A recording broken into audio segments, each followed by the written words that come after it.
Good day and welcome back to another World of Warcraft video. In this video, we are going to be talking a little bit more about professions. So in our last video, we spoke about how you can choose a profession. And in this video, I'm going to explain to you the general procedure of how professions work in Dragonflight. So this isn't going to cover every profession.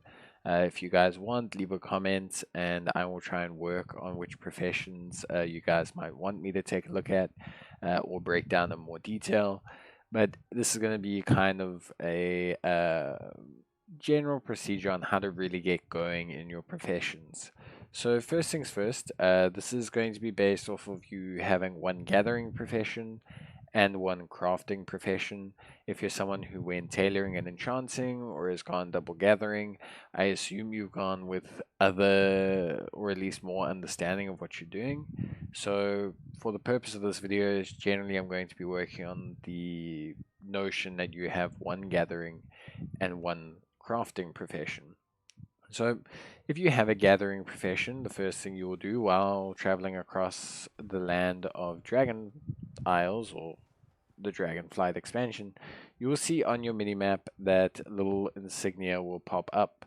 As a miner, these will be mining nodes, and as a herbalism or a herb gatherer, these will be these little plant nodes, which you can see here before I get dragged into combat. And you can see they appear here on the ground. So if it's a mining node, it's a mining node. If it's a herbalism node, it'll be this. If you are a leather worker, you'll have to kill this mob. That's as simple as it gets. I'm going to go pick up this node just so you can see what happens. Now, when you hover over the node, you'll see in the bottom right hand corner there on my screen, it may show up a bit differently on yours, that it shows as orange. What the orange means is that this will guarantee a skill upgrade or has a high chance of upgrading my skill in herbalism. If it's green, it means that it has a low chance, and if it's gray, it means that it has no chance.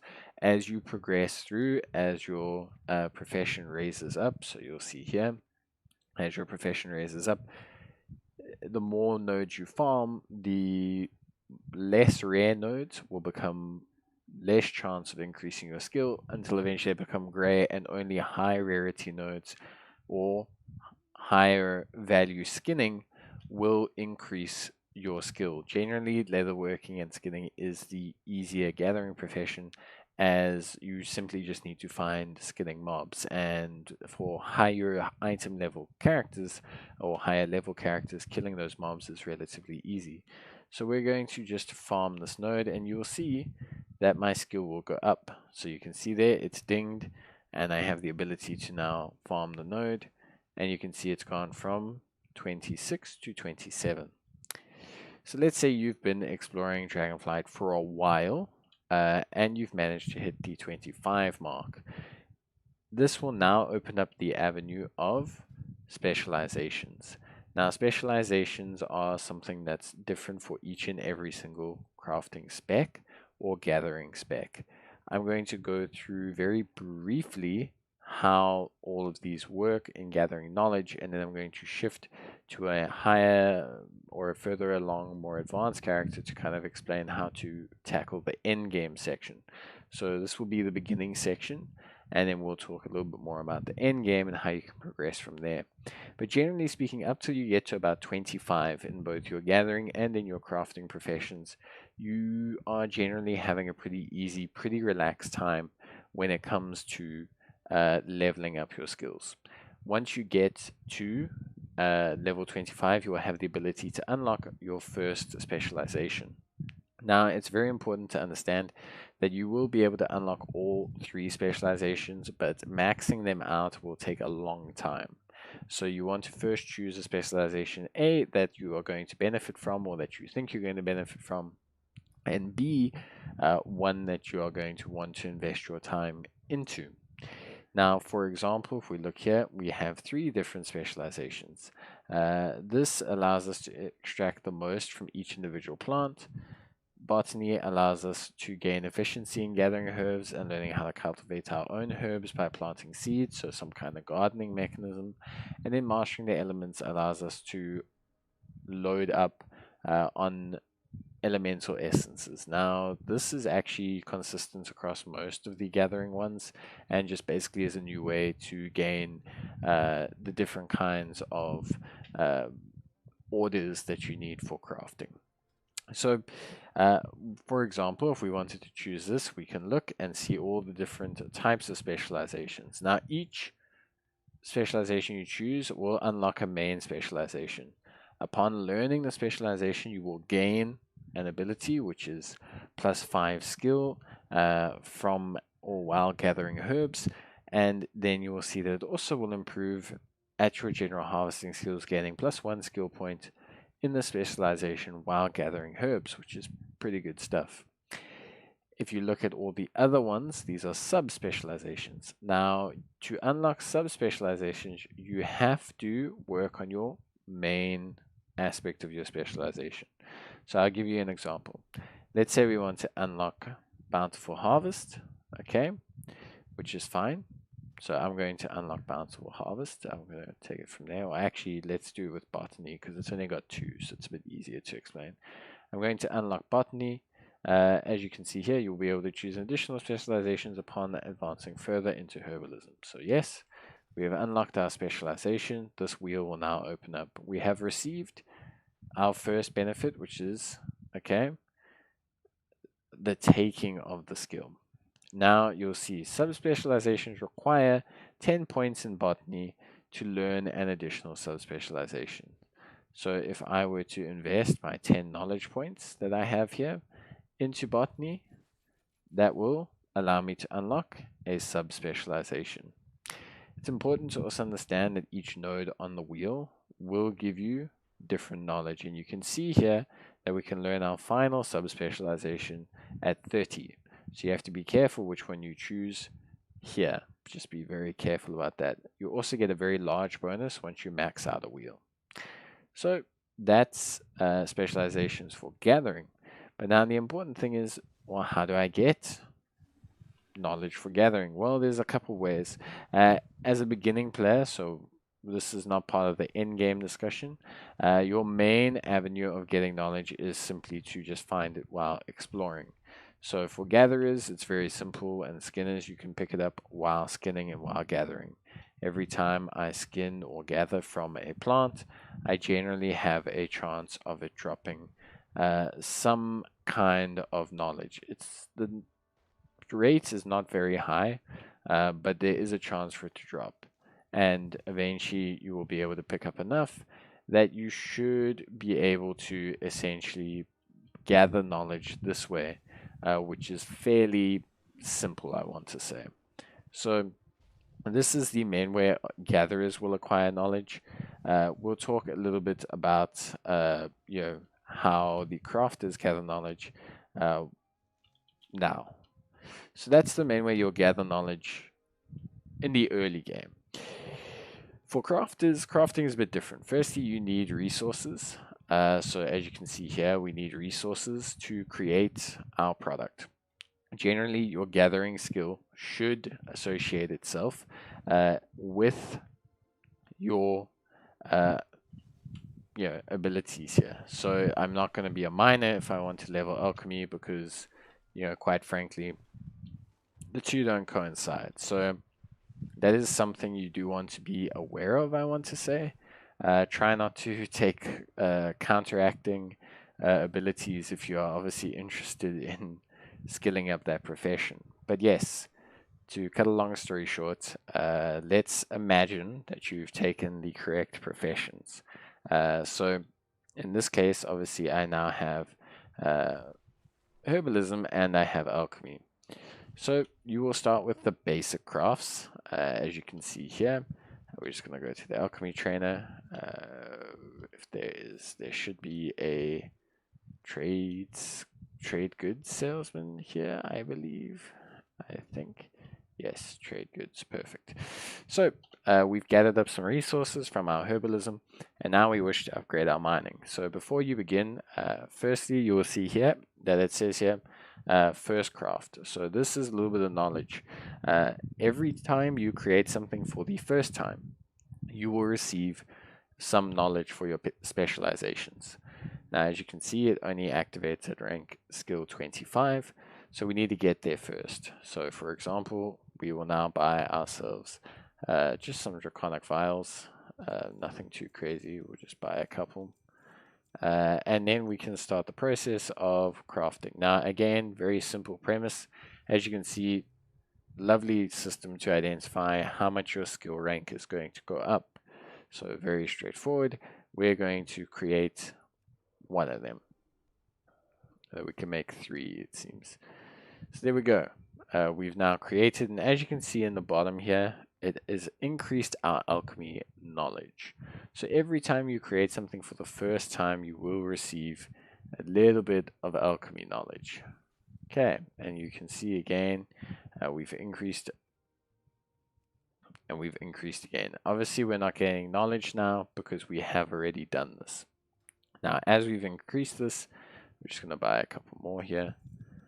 As we've increased this, this will become or slowly reduce how much the skill gives us. As you can see, it now only is yellow, which means it has a high chance to increase our skill, but it's not guaranteed. It's a high chance. Yellow is a high chance, green is a low chance, and orange is guaranteed. So we go back to the trainer and we will learn more about alchemy. And in doing so, we'll have the ability to make a new potion that will be of a higher difficulty. Again, you will see the first craft bonus. We will create this potion, and then we have now gained skill. The skill will raise us to 10, which should enable us to learn a new skill, and now we've learned a couple more.